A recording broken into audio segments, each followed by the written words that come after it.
Edwin's grief threatens to tear him apart. His brother, Vale, and Vale's fastmate, Tesla, are dead. Edwin's throat is tight, his breathing irregular and stifled over the loss of two of the people he loves most in all the world. He wants to rip at his hair and cry out in misery to the heavens, to shake his fist at his powerful sister, at the entire monster that is Gardneria. But he can't fall apart.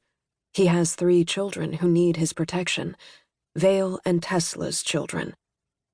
Rafe, Tristan, and Elloren. "You can't fight the Gardnerians," he warned Tesla just a few months ago, overcome with worry as he faced her in her Valgard home. "You don't know what cruelty my mother is capable of. Her power has turned shadowed, Tess. It's consuming her." "I have to fight," Tesla countered, her voice rough with defiance. "They're rounding up all the Fae, Edwin. The children, too. We have to help them." "You can't. We have to. Don't you see? The Gardnerians are doing the same thing that the Celts and the Urisk did to us. Children are being seized. Whole families. Do you know what that's like? Watching your family, your people, herded together to be killed? The children screaming?" Tesla's cheeks were flushed, her green eyes blazing. She was so beautiful in that moment, it was hard for Edwin to look at her. He'd tried to reason with her. "Think of your children." They were being left with him for longer and longer stretches as Vale and Tesla fought this unbeatable evil. "What will Rafe and Tristan and Elloren do if something happens to you?" Tesla shook her head. "I can't sit by and do nothing about this horror. You can't win, Tess." She and Vale were tempting fate, Edwin knew, tempting the awful power of his mother and the Gardnerian military by secretly working for the resistance.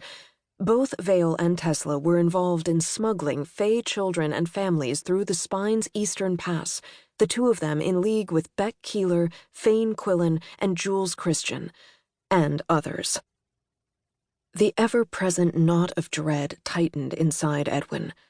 He feared it was only a matter of time before Vale and Tesla were caught and executed, then made to look like war heroes, their resistance activities neatly covered up, to save the reputation of the Black Witch. Now he's sitting here, grief burning in his chest because that's exactly what happened. Vale and Tesla were apprehended 3 days ago as they attempted to save a group of Osrai Fae children from being shipped to the Purin Islands. Both of them had been dragged to the nearest military base and executed at his mother's command, the truth of their resistance activities hidden from all but a select few. And this morning, trailing that catastrophe like a cataclysmic cyclone, is news that's sending shockwaves through both the western and eastern realms. His mother, the Black Witch, is dead. Slain by an Icarul who died even as he killed her with a bolt of wyvern flame, a fitting end to a rain of fire that had threatened to enslave the entire western and eastern realms, that had destroyed leagues of forest and turned the lush plains of the east and the southern Oriscan lands to scorched desert. Foreboding curls under Edwin's ribs, constricting his chest.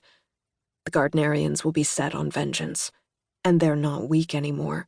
Because of his mother, Gardneria is now 10 times its original size, and its people will be the major power in the region for a long time to come, rivaled only by their uneasy allies, the Allseeker elves. And they'll be looking for their next great mage. Alarm rises inside Edwin as he looks at the children. His nephew, Rafe Gardner, sits on the leaf-patterned carpet, steadily watching his uncle and aunt.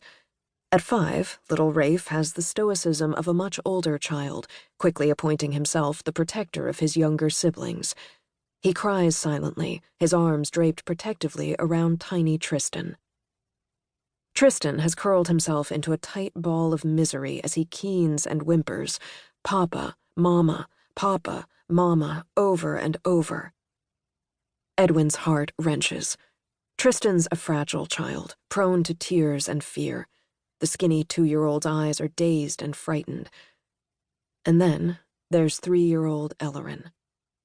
She's balled up next to her brothers, hugging the quilt.